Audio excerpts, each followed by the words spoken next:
What if I told you the most powerful religious country in the developed world isn't in Europe or the Middle East? It's the United States. While Europe, Japan and others rapidly secularized, America didn't. And that belief isn't spread evenly, it's concentrated.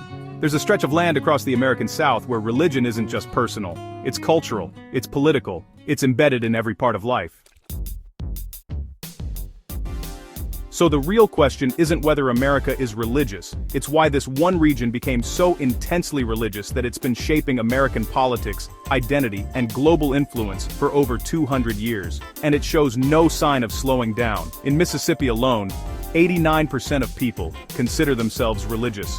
The states along the Bible Belt top 80% in religious affiliation, far exceeding the national average, and heavily bucking the secularization trend seen across the rest of the developed world. This level of religious intensity isn't an accident, and the explanation isn't theology, it's geography. The Bible Belt has shaped American politics and culture, but surprisingly, it's remained largely unchanged, ignoring the shifts seen across the rest of the United States. If you look at the Bible Belt, you'll see another pattern. Almost every state wholly included in it today was part of the Confederacy during the American Civil War. The only exceptions are Kentucky, Missouri, and Oklahoma, which was a territory. That makes it easy to associate the Bible Belt simply with the politics that led to that devastating schism in the 1860s. But the roots go back much longer than that. Southern settlements were rural, isolated, and lacked courts, schools, or government. That left the church as the only institution functioning at scale. It's impossible to separate the history of America from religion. Many of the earliest English settlers belonged to small, religious sects that disagreed with the direction the Church of England was taking their Protestant faith. The Pilgrims were devoutly religious and austere, and quickly infused that into the early societies. However, in the North, as independence grew closer, that influence faded. Cities like Philadelphia weren't secular, but religion was more of an influence compared to the be-all and end-all. In the South, it became the whole society. Because early Southern settlements were so spread out, traditional churches and government buildings were rare. The 18th and 19th centuries saw traveling evangelical preachers sweep through these rural areas. In the South, this new, deeply emotional church didn't just catch on. It became the center of the whole community. At the core of it all was one man. If the church was the heart of early rural American life, then the pastor was the community's unofficial leader, the preacher, the judge, the educator, and that's how the church became not just a hub, it became a mainstay. The South continued to grow, cities sprang up, industries developed, but the one thing that didn't change was the influence of the church and its leader. Especially when the region's darkest hour was coming. When the Civil War ended and Reconstruction stripped away what remained of Southern economic and political power, the church remained, the one institution that couldn't be shaken. Trauma didn't weaken the faith, it hardened it. Belief became an identity. So what did this faith, hardened by trauma, go on to build? Religion in the Bible Belt isn't something people check off on Sundays, it is part of daily life. From morning prayers in homes to community events hosted at local churches, faith is the backdrop for everything. Grocery stores advertise Christian music, radio stations run family devotionals during rush hour, and community calendars revolve around church events. Even local sports teams feature church sponsorships and youth programs. This constant presence reinforces the cultural identity of the region. Religion isn't just practiced, it's lived. Children inherit it naturally, feeding an ecosystem that keeps faith embedded in the culture. From neighborhood devotionals to community churches, this foundation scaled into mega-churches that dominate both space and influence. Today, the United States has roughly 1,800 mega-churches, each drawing 2,000 or far more worshipers. A sharp rise in recent decades that underscores the expanding scale and influence of institutional religion. They gather in stately buildings with stadium seating, even jumbotrons. It's big, it's modern, it's a business. Most are Protestant, most are in the Bible Belt. What started as survival became scale. That scale built the institutions that now hold real power. And that's just the start of the church's influence. religious organizations often own or influence local businesses. Megachurches like Lakewood Church in Houston or Life Church in Oklahoma have built out media arms, publishing houses, and app platforms that distribute sermons, books, and curriculum nationwide. This has ripple effects. Local economies benefit, while church-affiliated networks thrive. It just strengthens loyalty and participation. Some churches even coordinate regional job boards, cooperative housing programs, and social services that effectively compete with government offerings. By creating economic dependencies alongside spiritual guidance, these institutions cemented both social and financial influence. In essence, the Bible Belt became not just a cultural and religious region, but an economic one where faith, commerce, and community meet. That means they're spreading their gospel wherever you go.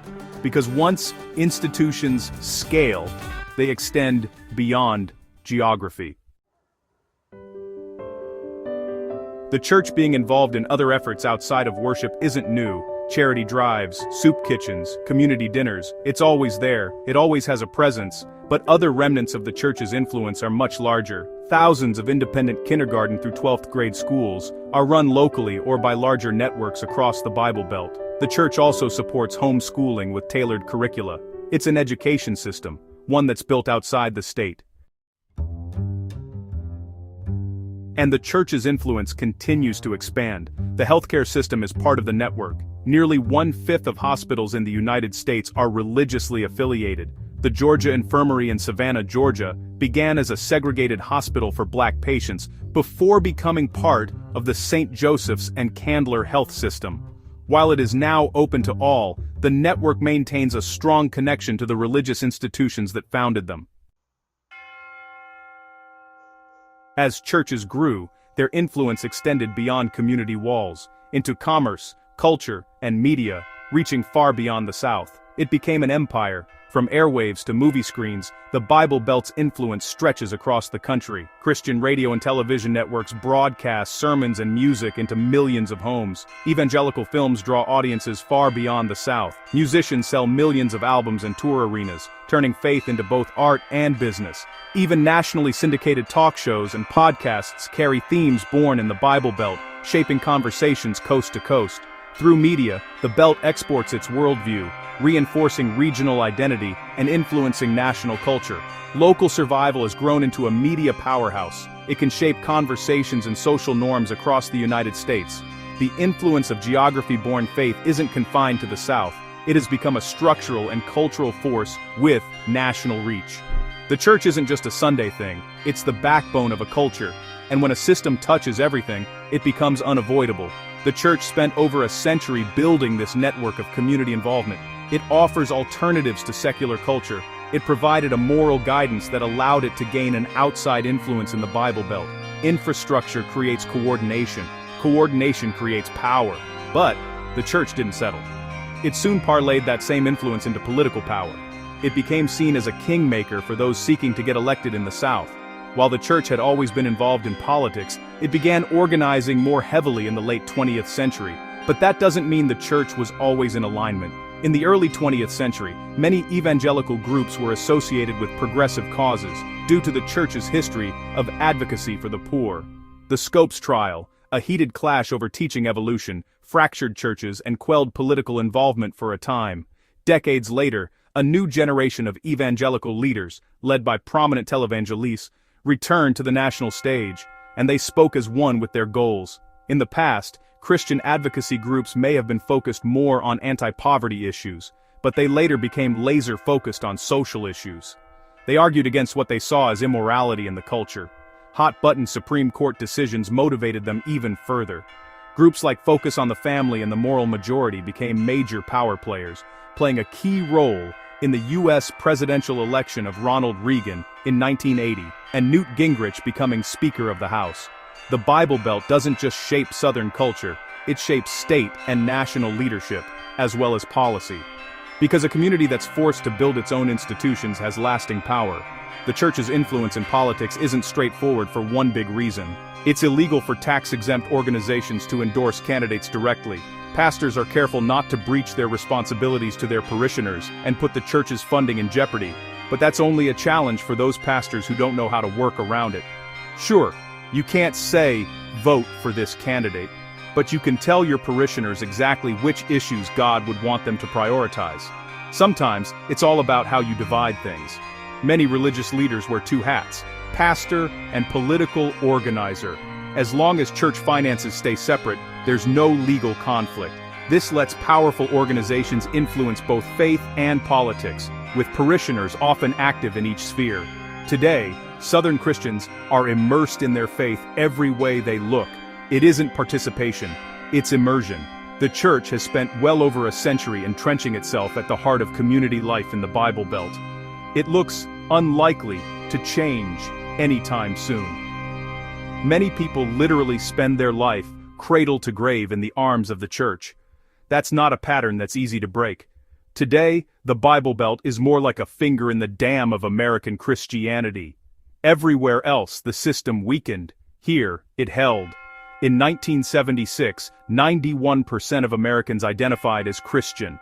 By 2022, that fell to 64%, with some denominations losing nearly a third of their members. Christianity remains the largest U.S. religion, but millennials and Gen Z are moving away from traditional practices, all except one region. No state in the Bible Belt dips below 79% in identifying as religious, with North Carolina and Missouri bringing up the rear. These are all states where the network of churches is strong, and most people grow up immersed in the faith from minute one, because the roots aren't just cultural, they're structural. It affects the culture in countless ways. In some areas, the Bible Belt isn't just bucking the trend of reduced religion, they're holding down the line on traditional practices. When you look at the map of schools in the United States that still allow corporal punishment of students, it matches up with the Bible Belt almost exactly. While churches still focus on preaching, there's a massive network of businesses that rely on the religious community in the area. That's why, even as the rest of the developed world secularized, the Bible Belt remains a powerful testament to how geography can define the destiny of a people. Because in the Bible Belt, Christianity isn't just a faith, it's a matter of pride, and identity doesn't decline the way belief does. Thanks for joining me today. I hope you enjoyed the video, and if you want to see more videos like this, then please consider subscribing and turn on notifications. Really does make a difference. Thanks again, and I'll see you next time on Map Secrets World.